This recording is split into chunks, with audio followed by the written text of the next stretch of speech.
afastaste, é tempo de regressar. Como filho pródigo, levanta-te e volta para a casa do Pai, pois o Pai te espera de braços abertos. A igreja vela por ti com um candeeiro aceso. O Espírito geme em teu favor com gemidos inefáveis. Não endureças mais o coração. Eis agora o tempo favorável. Eis agora o dia da salvação. Volta para a igreja, que é coluna e sustentáculo da verdade. Sai do teu exílio, ó cativo da divisão, e volta para Sião cantando, porque o Senhor reconstrói Jerusalém e reúne os dispersos de Israel. Volta para casa, volta do caminho. No dia 4 de outubro de 2019, o Vaticano estava às vésperas de um sínodo inteiramente dedicado à região panamazônica. E, para marcar a abertura, houve uma cerimônia nos Jardins Vaticanos. Orações, pregação, um gesto simbólico de plantar uma árvore com terra da Amazônia. Até aqui tudo relativamente normal. Mas, num segmento curto, alguns indígenas se inclinaram diante de um conjunto simbólico, uma espécie de mandala com elementos da vida amazônica, em particular com duas figuras de madeira representando mulheres indígenas grávidas. A identidade exata daquelas figuras não era tão óbvia. Só que o vácuo informativo foi preenchido logo por meios católicos militantes. Disseram que aquilo parecia um pagamento à terra, uma oferenda à Mãe Terra. E daí o rótulo virou certeza. É a Pachamama.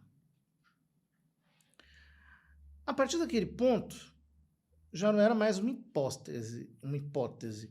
Era inquestionável. Houve uma cerimônia idolátrica pagã em honra de uma divindade que é andina dentro do Vaticano.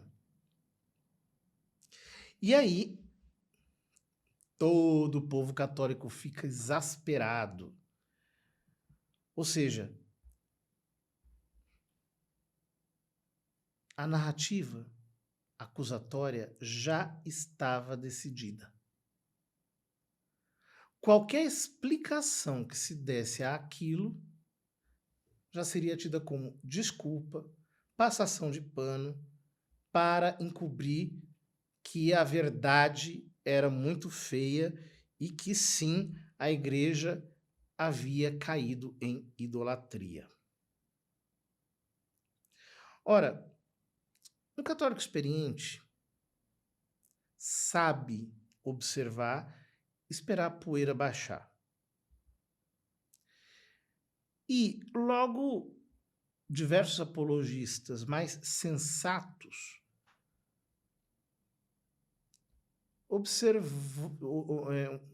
esse grupo, essas pessoas aqui no Brasil, também nos Estados Unidos, observaram que uma das estatuetas foi apresentada como Nossa Senhora da Amazônia.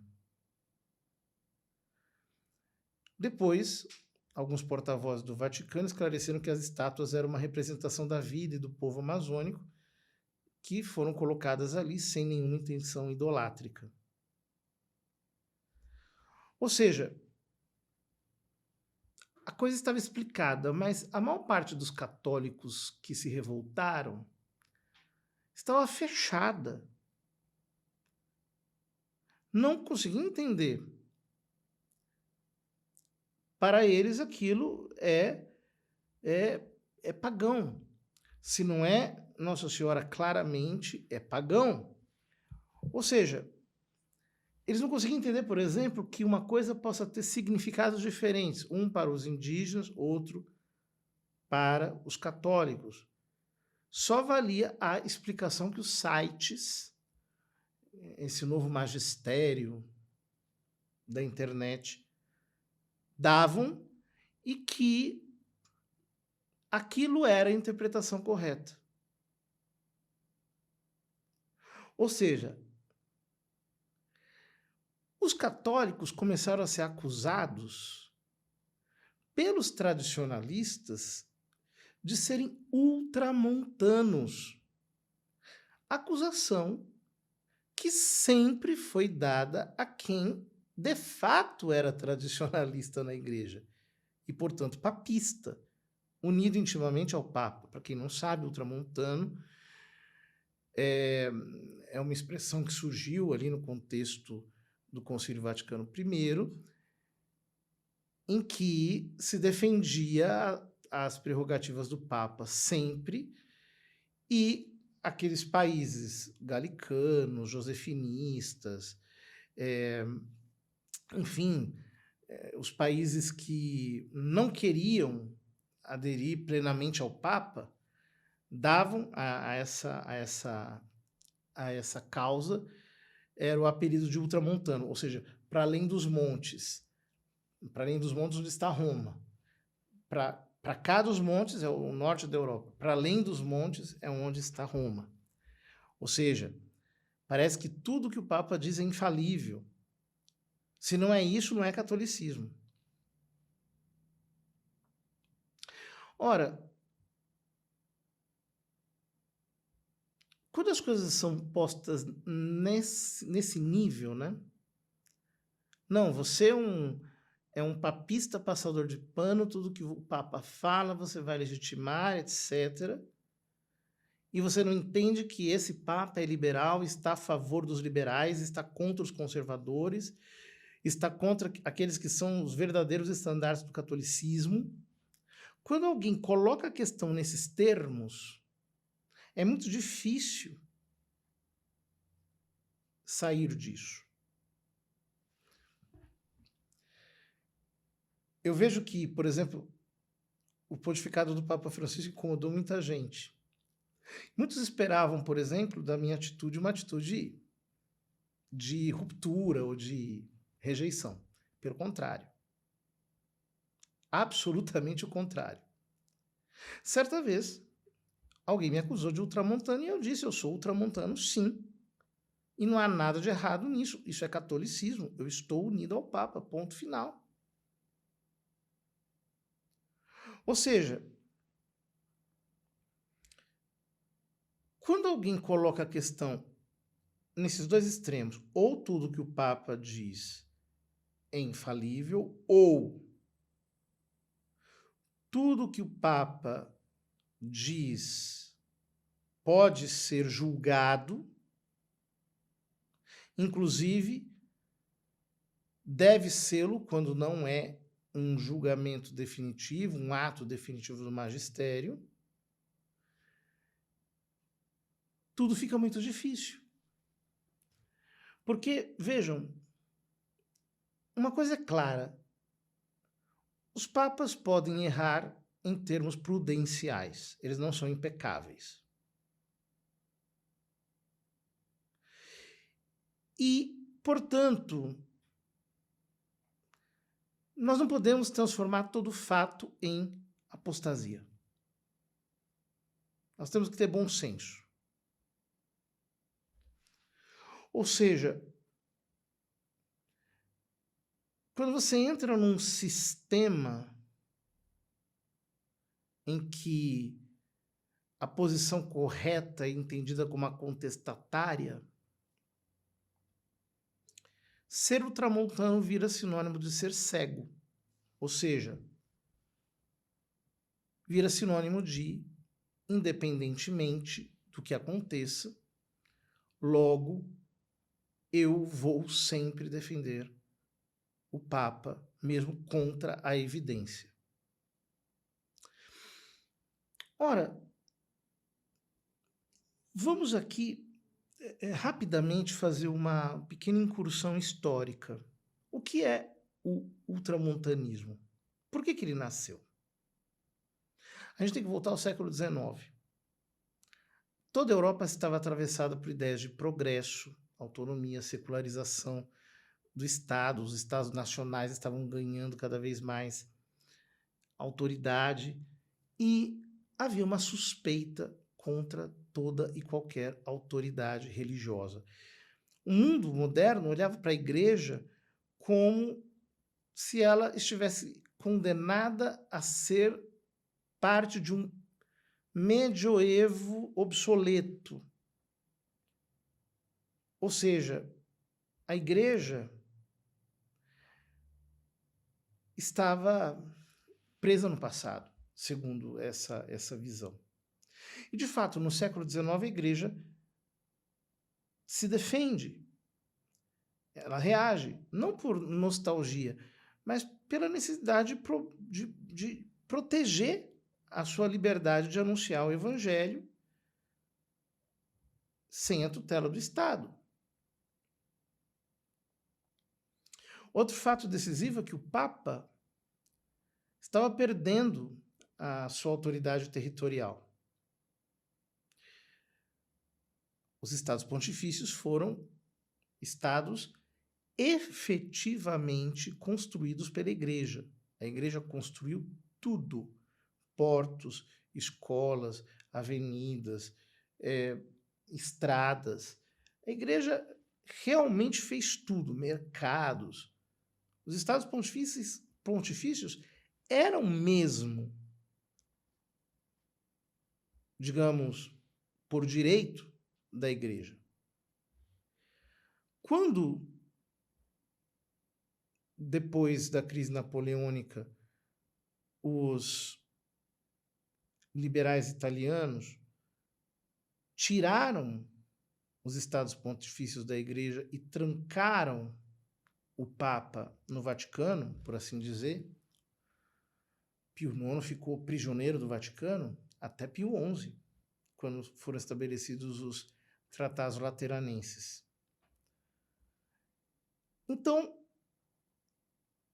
era necessário que a doutrina do primado do Romano Pontífice fosse estabelecida. Ela já não era mais uma espécie de ideia teológica comum. E não era um capricho da igreja defini-la. Era uma necessidade para garantir a liberdade da igreja e não transformar a igreja como um departamento do Estado. Ou seja, o Concílio Vaticano I não foi convocado pelo Papa Beato Pio IX como um meio apenas para definir a infalibilidade, mas queria enfrentar os males da época. Ou seja, quem é que tem a última palavra quando o assunto é a fé? São os filósofos? É a ciência? São os soberanos dos diferentes países? É o concílio local? São os bispos?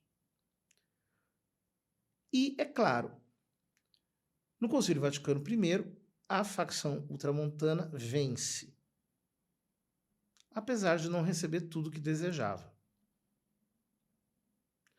O exercício da infalibilidade fica condicionado a um ato específico, com a intenção explícita de definir. Ou seja,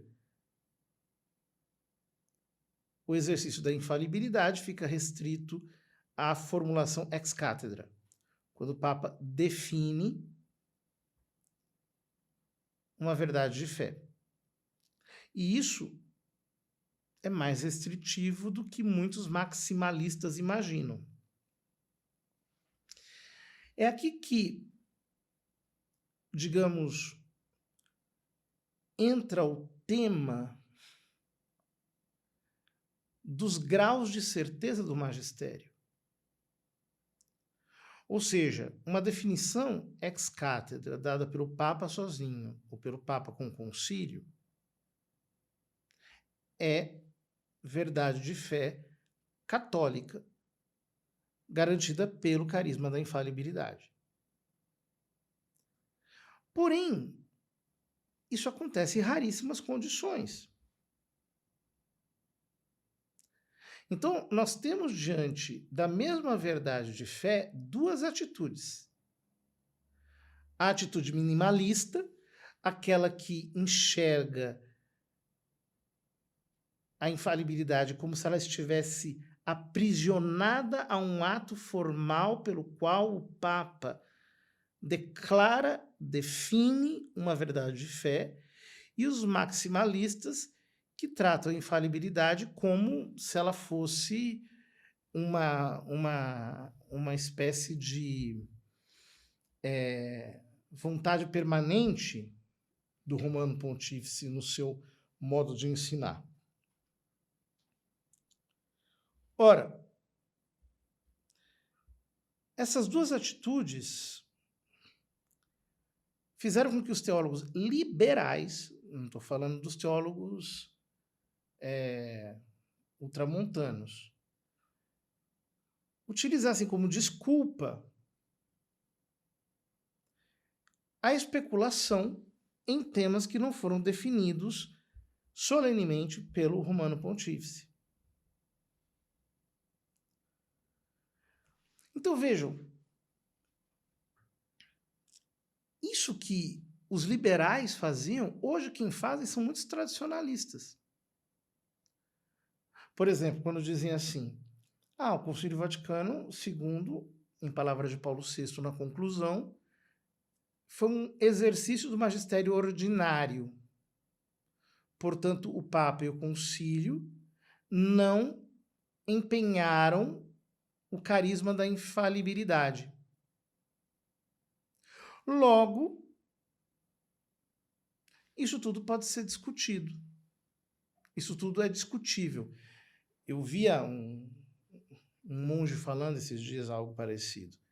Ele dizia, aquilo que não é infalível, é falível. E logo, se é falível, deve ser discutido. Há um salto imenso entre cada uma dessas coisas. E, portanto, quem é ultramontano, ou seja, quem é católico, num contexto de grandes polêmicas, foi acusado de papolatria nos últimos anos. Ou seja, o ultramontanismo nasceu como reação às tentativas de submeter a Igreja ao Estado e de reduzir o Papa a uma peça simbólica, dependente do consentimento dos poderes civis, das liberdades nacionais, dos direitos dos grupos, para se tornar uma espécie de carimbador oficial. Ele é só um chancelador, ele confirma. Parece algo que estão querendo fazer por agora, né? Quer dizer, querem que simplesmente o Papa carimbe a decisão de outros de ordenarem bispos. Ou seja, o Papa fica reduzido a um carimbador, né, da decisão de outrem. Mas a história do ultramontanismo é muito interessante. Por quê? O ultramontanismo não era uma espécie de bloco homogêneo. Nós temos o caso do padre Félicité de Lamennais. Lamennais vive no momento em que a monarquia francesa é restaurada. E a igreja, depois daquelas perseguições brutais da Revolução Francesa e da Era Napoleônica, se alinha com a restauração da monarquia. Lamennais, porém, achava que esse arranjo era insustentável, porque para ele o regime borbônico da Casa dos Bourbons, dos reis de França, era galicano. De fato, havia um pouco disso. E, portanto, submetia a igreja ao poder da monarquia francesa. Então, ele quer alertar Roma. Ele acha que o barco vai afundar e que Roma deveria saltar antes e se aliar não aos príncipes, mas ao povo. Não à Casa dos Bourbons, mas à população francesa. E aqui nasce uma química muito, muito corrosiva. O maximalismo papal, o que nós poderíamos chamar também de hiperpapalismo, mais laicismo ou seja, você vai direto para a população e, portanto, a valorização das liberdades modernas contra o poder real. Uma espécie de democracia teocrática, se é que é possível que exista isso. Aliás, é algo talvez que exista na utopia protestante. Uma democracia com pluralidade denominacional, teocrática, em que as regras são estabelecidas pela Bíblia. É absolutamente inviável como forma de governo, né? Então, Lamennais, dando a impressão de defender o papado, funda uma revista, tenta criar uma espécie de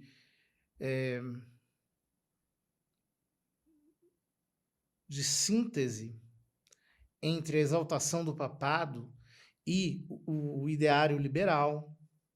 Então, Lamennais funda um sistema que ele mesmo chama de tradicionalismo, que não é a mesma coisa que o tradicionalismo que nós estamos acostumados hoje em dia e com outras concepções, que eu não vou falar aqui. Ou seja, é no sentido do século XIX, no sentido filosófico e teológico do século XIX, que significa mais ou menos o seguinte: desconfia dos instrumentos individuais, dos sentidos, dos sentimentos e das razões, e procura uma regra de certeza fora do indivíduo. E ele encontra essa regra de certeza naquilo que ele chama de sens commun, ou seja, no senso comum, na razão geral. Então, antes de confiar no juízo próprio, o indivíduo deveria confiar no consenso humano. Então, Lamennais se torna simultaneamente fundador tanto do tradicionalismo quanto do liberalismo católico. O sistema que ele cria tem algumas tensões que são internas e fortes. Por exemplo, se a razão individual é falível, por que a soma das razões falíveis daria uma certeza infalível? Mas esse tradicionalismo também tende ao fideísmo, como se a revelação substituísse a razão, em vez de elevar a razão e aperfeiçoar a razão. E a Igreja já havia condenado o fideísmo no Concílio Vaticano I. Ora, a Igreja, ao condenar o fideísmo, confessa uma verdade escandalosamente realista, que a razão humana pode conhecer com certeza certas verdades fundamentais da ordem natural, moral e religiosa. Isso se levanta contra tanto o imanentismo kantiano, com os diferentes tipos de subjetivismos decorrentes disso, como contra o tipo de coletivismo historicista hegeliano. Mas não se harmonizava com as ideias de Lamennais. No campo político, o liberalismo de Lamennais tem um romantismo muito perigoso. Ele supõe que a justiça inevitavelmente virá quando o povo for libertado dos tribunais, como se não pudesse haver injustiça cometida em nome do povo. Ou seja, tem uma raiz anarquista aí. Quando, em 1830, estouram as rebeliões na Europa, é a chamada Primavera dos Povos, né? E é no contexto da Primavera dos Povos que os estados pontifícios começam a ser sacudidos, então que o Papa Gregório XVI é salvo por tropas dos monarcas franceses e austríacos. Isso era o oposto do sonho de Lamennais. Por isso, quando ele vê Roma pedir aprovação em 1831, ele vai, né? Ele vai a Roma para pedir essa aprovação. O momento era o pior de todos. E o Papa Gregório XVI responde com a admirável encíclica Mirari Vos, que condena a separação entre a Igreja e o Estado e que condena também certas liberdades de imprensa e de expressão. Depois, Gregório XVI reafirma em outro documento chamado Singulari Nos, sobre os erros de Lamennais, propriamente, que tais pretensões são contrárias à razão e à divina revelação. Lamennais, a partir daí, sofre um drama espiritual. Primeiro ele diz, nós devemos nos submeter ao juízo papal, e logo começa a contornar esse mesmo juízo papal. E para isso ele tenta separar o Papa, cabeça da Igreja, e o Papa, pessoa privada que expressa opiniões políticas. Ou seja, ele já tem uma conclusão de antemão que busca outras conclusões. Ele procura um modo de aliviar a dissonância entre ser defensor do Papa e discordar do Papa. Como isso parece com certos discursos que a gente escuta hoje, né? Não, nós, na verdade, amamos o Papa, estamos defendendo o Papa contra a colegialidade, etc. Mas nós discordamos do Papa exatamente nesses pontos e naqueles.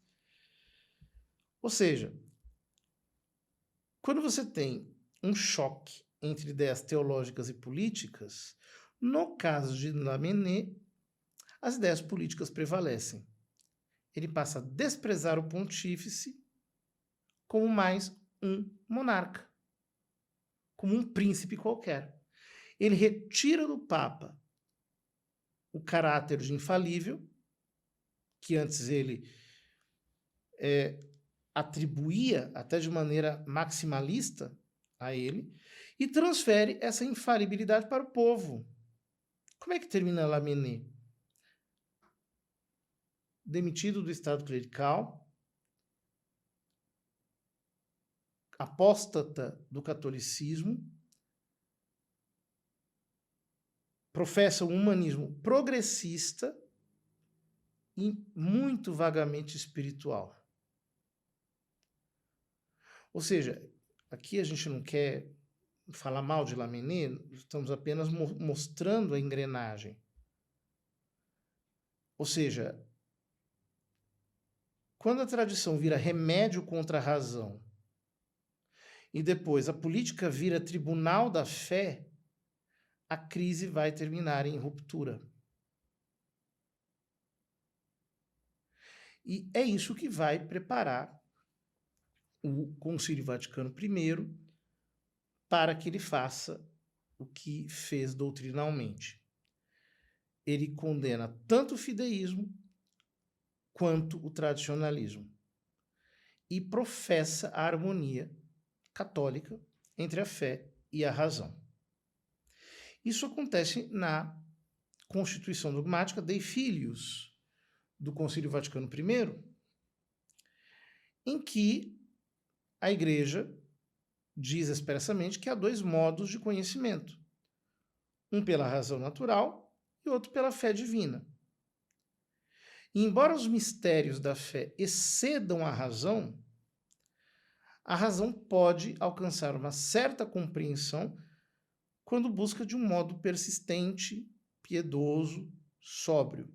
Ou seja, fé e razão não estão em contradição, mas se ajudam mutuamente.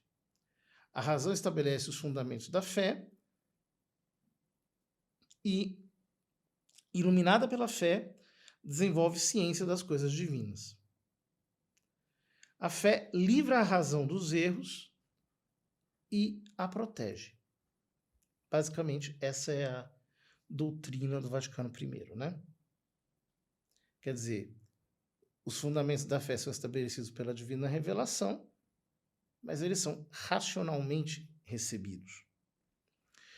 Isso não é um mero detalhe acadêmico, mas é um antídoto contra esses dois extremos.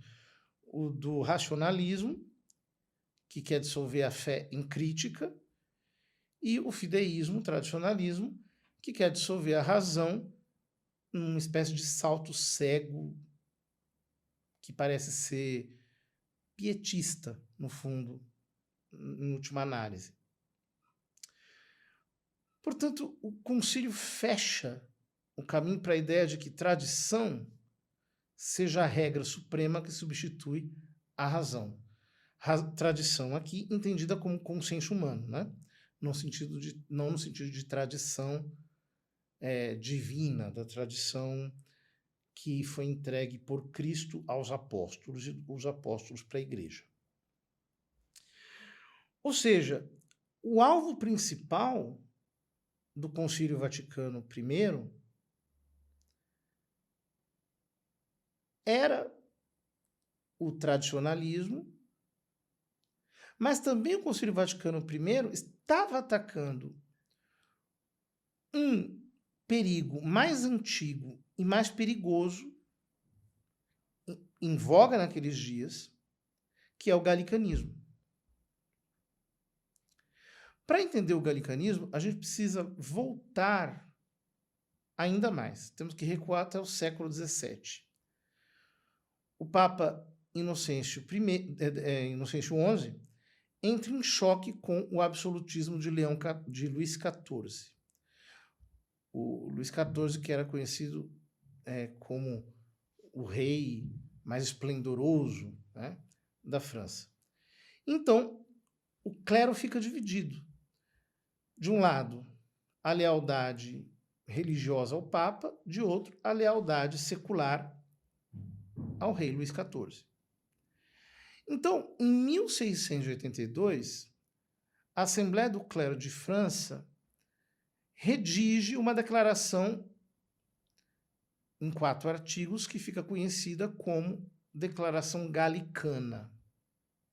Vejam os 4 artigos dessa declaração. Primeiro, Cristo deu a Pedro e seus sucessores autoridade sobretudo em matéria espiritual, ou seja, não temporal. Segundo, a autoridade papal não impede a autoridade dos concílios ecumênicos. Isso cai numa heresia chamada conciliarismo, quando o concílio de Constança, contra a vontade do Papa, emitiu determinadas decisões e depois foram canceladas ou foram sanadas. Terceiro, o exercício da autoridade da Sé Apostólica deve ser regulado também pelas liberdades da Igreja Francesa, normas e costumes sancionados pelo tempo. Ou seja, a Santa Sé está condicionada pelas liberdades da Igreja Francesa. E quarto, o juízo do Papa não é irreformável sem o consentimento de toda a Igreja. Isso aqui já é propriamente uma heresia, né? Desde a perspectiva católica.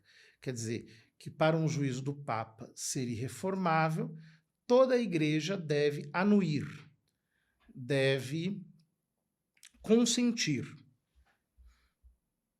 Ora, a Declaração Galicana não nega o Papa frontalmente, mas o reduz. Ou seja, Roma é um centro de unidade, mas não é a fonte de onde tudo flui. A autoridade do Papa existe, mas ela é limitada pelos príncipes, pelos concílios, pelo consentimento dos bispos, pelos costumes locais. Ou seja, eles criam uma versão francesa do catolicismo sem excluir a existência do Papa, nem a sua legitimidade.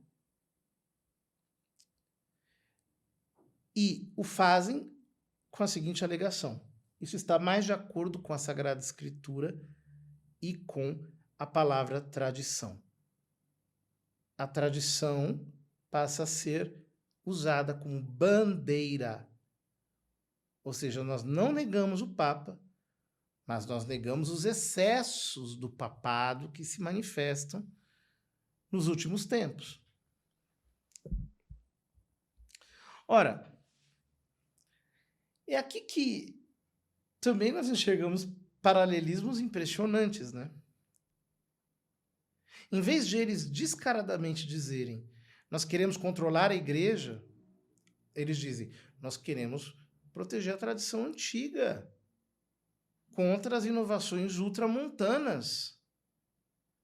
Esses ultramontanos são muito exagerados. Há um modo de ser católico mais original, mais antigo, inclusive. Então eles apelam à tradição.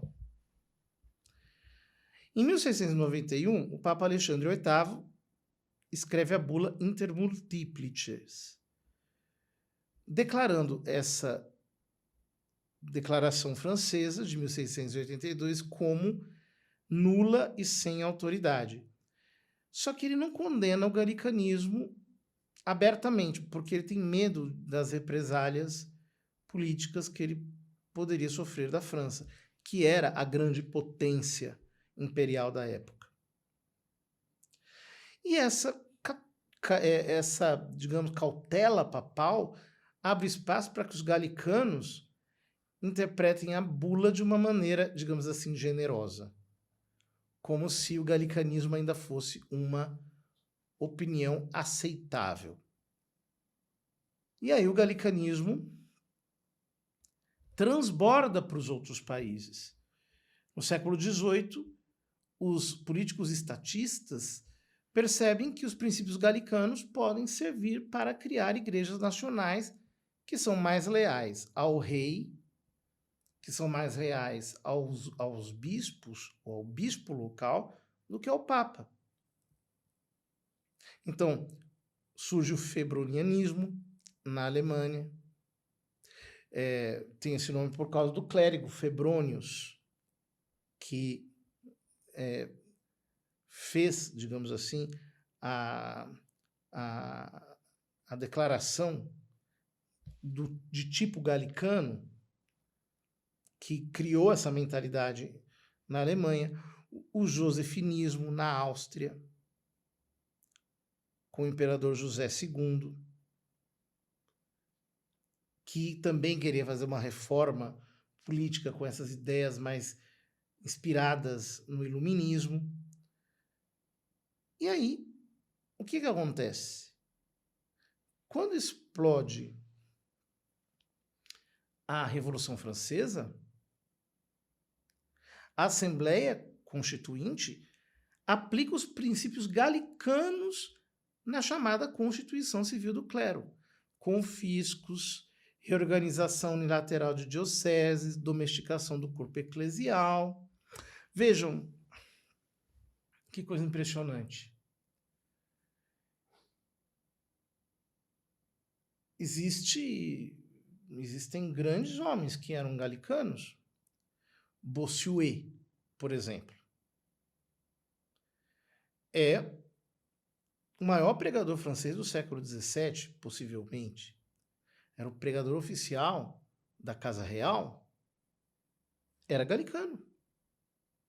Ele foi um dos 4 autores da Declaração Galicana. Vejam, por que isso é importante a gente perceber? Porque esses erros podem atrair pessoas muito inteligentes. No caso de Bossuet, ele inclusive tem textos místicos que são impressionantes, de tão elevados que são. Mas o homem era galicano. Notem, tudo isso vai se replicando como mentalidade, né? E o Vaticano I, só no século XIX. Vejam, nós estamos no final do século XVII, tem todo o século XVIII, a Revolução Francesa acontece, a Constituição Civil do Clero. É uma Constituição que aplica os princípios galicanos à Igreja, cria-se a Igreja Revolucionária Liberal Francesa, e só em meados do século XIX é que a Igreja vai responder a isso com o Concílio Vaticano I. E torna a questão fechada e irreversível. Os galicanos que estão no Concílio Vaticano I tentam compromissos, tentam colocar limites.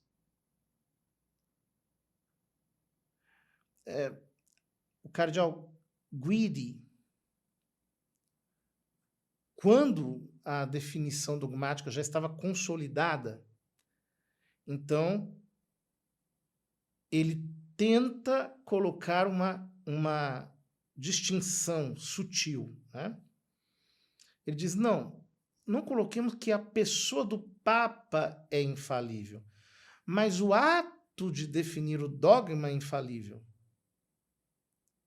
E aí ele sugere que se inclua a necessidade de consultar os bispos para captar os sensus ecclesiae, como se a verdade dogmática dependesse de um consentimento coletivo. E a proposta dele é apresentada como fidelidade à tradição, à prática habitual. A Igreja sempre fez assim. A infalibilidade parece ser uma novidade. A resposta do Beato Pio IX foi explosiva. Ele não aceita compromisso com a facção galicana. E a sua firmeza é o que ressalva o fato de que a autoridade do Papa não depende das ratificações locais, seculares, que os concílios são infalíveis, mas desde que seus decretos sejam aprovados pelo Papa. E sabe o que acontece? Os bispos galicanos, os bispos franceses galicanos, vão embora do concílio antes da conclusão para não votarem contra a sua própria consciência. Quando o Beato Pio IX e o Concílio Vaticano I aprovam a Constituição Pastor Aeternus por uma maioria esmagadora, os galicanos não estavam lá. Eles estavam reclamando fora e estavam contra os dogmas que foram proclamados, mas que eles tiveram que aceitar a contragosto o primado do Romano Pontífice e a infalibilidade do Romano Pontífice pessoal como elementos da fé divina e católica. Ou seja, o Concílio Vaticano I não inventou um Papa novo. Ele fechou jurídica e teologicamente a porta para a ideia de que a igreja pode ser governada como se fosse uma confederação de igrejas nacionais, apenas coordenada por Roma. O concílio diz não, há um princípio visível de unidade e de jurisdição plena. Mas quem não aceita isso, o que faz? É aí que começa a história de um outro cisma. Alguns ilustrados da Alemanha acham a definição do Concílio Vaticano I absolutamente intolerável. E o caso mais célebre disso é o do padre Josef Johann Ignaz von Döllinger. Vou dizer um pouco mais abrasileiradamente, Döllinger. O padre Döllinger se revolta. E o que acontece? O arcebispo de Munique tenta reconduzir o padre Döllinger à comunhão. Ele diz de maneira muito gentil, vamos trabalhar de novo pela nossa Santa Igreja. Sabe qual é a resposta do padre Döllinger? Na verdade, vamos trabalhar pela Igreja de sempre. O arcebispo de Munique diz, há uma única igreja que não é velha nem nova. E esse diálogo se torna a síntese do problema. O Josef Johann Döllinger já tinha feito uma escolha. Eu fico com a igreja de sempre. A igreja anterior ao Concílio Vaticano I. E esta igreja de sempre passa a ser o meu tribunal contra a igreja viva. Apenas um mês depois da promulgação da Constituição Pastor Eternos, Döllinger convoca professores para protestarem, dizendo que aquela é uma doutrina nova, que não estava presente na tradição da igreja. Os bispos alemães respondem com uma carta. Não, não é novo. O arcebispo de Munique insiste, pede submissão, e em março de 1871, Döllinger escreve a frase que vai virar um defensor de águas. Ele escreve, como cristão, como teólogo, como historiador, como cidadão, não posso aceitar esta doutrina. E aí o arcebispo responde com indignação, porque aquilo já era um ato de rebelião direta contra a Igreja Católica. E dá o ultimátum, retratação ou excomunhão. O padre Döllinger passa essa noite inteira em insônia, tentando criar uma compatibilização entre as suas ideias e o dogma. E aí ele conclui que não é possível. Ele tenta harmonizar a nova declaração com os artigos, aquilo que ele tinha lido anteriormente. E então ele chega à conclusão de que são incompatíveis. Em 17 de abril de 1871, ele foi excomungado. Só que ele não some. O que acontece? Ele passa a ser protegido pelas elites e pelo rei da Baviera. Ele passa a se tornar um símbolo de resistência iluminada contra a Roma obscurantista. Foi feito reitor da Universidade de Munique, recebeu honrarias da Universidade de Oxford e de outras universidades por causa da sua resistência. Ou seja, assim como Lutero, quando iniciou a reforma, recebeu o apoio dos bispos alemães, os galicanos receberam apoio do rei de França, agora Döllinger recebe apoio também de alguma elite. Vejam que, atualmente, os movimentos tradicionalistas são sustentados por gente muito rica, hein? E existem pessoas do movimento sede vacantista ou tradicionalista que passam a vida inteira ganhando dinheiro de católicos, ditos católicos tradicionalistas, porque isso é um bom negócio. Ou seja, todo mundo que enfrenta Roma é aplaudido pela opinião pública. Lembram do Boff? Quando ele escreveu Igreja, Carisma e Poder e se tornou o mártir da Roma má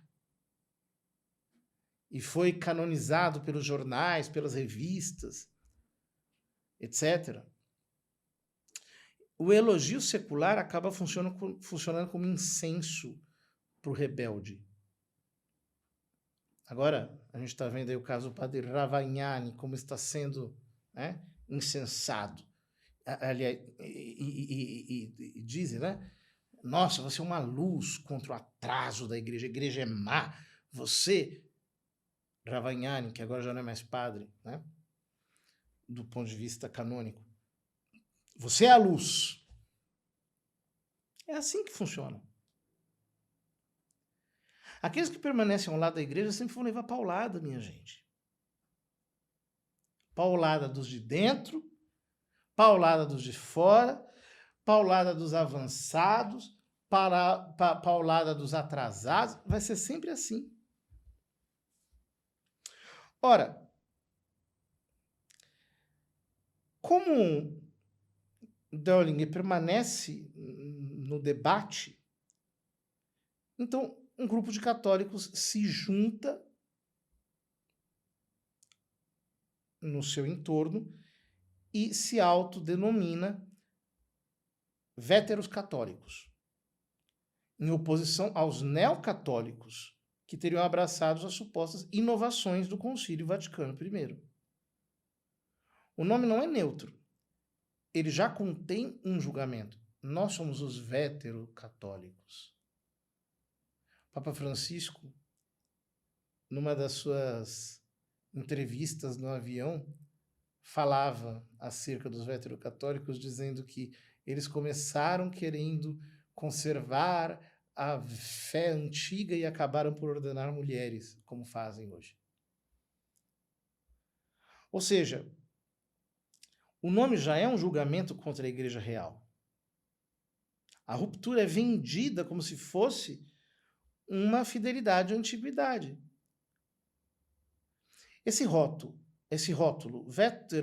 vétero-católicos já tinha sido lançado por um juiz alemão chamado August Beck, que, quando protestou contra os sílabos, falava em nome dos católicos originais e tradicionais que eram promovidos como ideal da igreja primitiva, sem um autoritarismo ditatorial e despótico do Papa.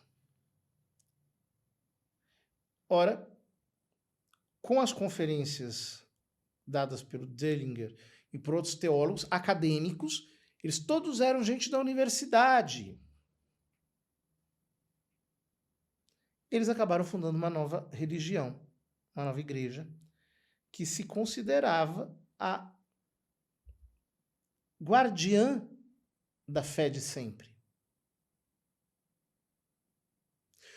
Ou seja, para conservar a fé de sempre, eles criaram uma igreja nova, dizendo que eles permaneceram na igreja antiga e quem mudou foi a igreja conciliar. Isso soa familiar para você?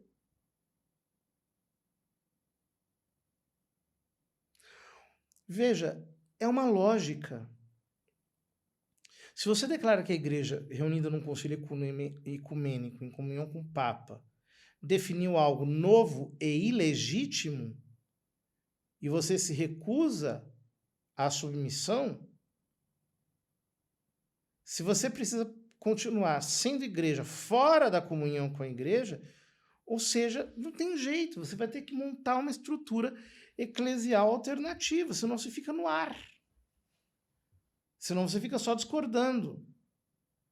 Então, o outro passo é inevitável. Você tem que criar uma outra organização.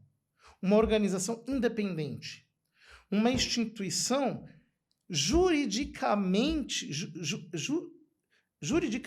independente da igreja, com regime próprio. Ou seja, esse corpo que começa reivindicando uma ortodoxia rígida, mas perdendo o princípio católico da unidade, que é o vínculo com o sucessor de Pedro, com a autoridade viva do magistério da igreja, começa a se desenvolver. Porque é um corpo vivo também, só que por outras forças internas e externas. E aí o desenvolvimento é errático, a gente não sabe o que pode vir daí. Eles podem abraçar mudanças que parecem impensáveis. Porque esse é o destino de quem tenta parar a história sem o princípio da continuidade. Quando não permanece no organismo, a tradição vira peça de museu ou vira uma massa maleável conforme as novas pressões. Enquanto isso, a Igreja Católica continua sendo a velha igreja que está aí em pé o tempo todo, que é acusada de inovações, mas que continua fiel à sua identidade originária. Então vejam, voltando ao tema da Pachamama, o próprio Papa Francisco, na ocasião, acabou chamando aquela estátua de Pachamama, porque já era o apelido que tinha, colado mesmo, né? Nós vamos estar na mesma posição. Ou seja, um escândalo real, fruto de uma ambiguidade, cria uma leitura única, militante, impermeável, obsessiva, fanática. A cautela é chamada de papolatria, é chamada de hiperpapalismo, é chamada de ultramontanismo por um tribunal externo, e aí a pessoa já não está mais discutindo o evento em si. Ele está discutindo o princípio de autoridade. E quando esse princípio de autoridade se quebra, o desfecho é: ou você volta à comunhão com a igreja, ou você vai ter que fundar um organismo alternativo e artificialmente dizer que ele representa a verdadeira continuidade. Parece familiar? Acho que sim. Conhecer a história nos vacina a cometer os mesmos erros que outros teólogos ou pastores cometeram antes de nós.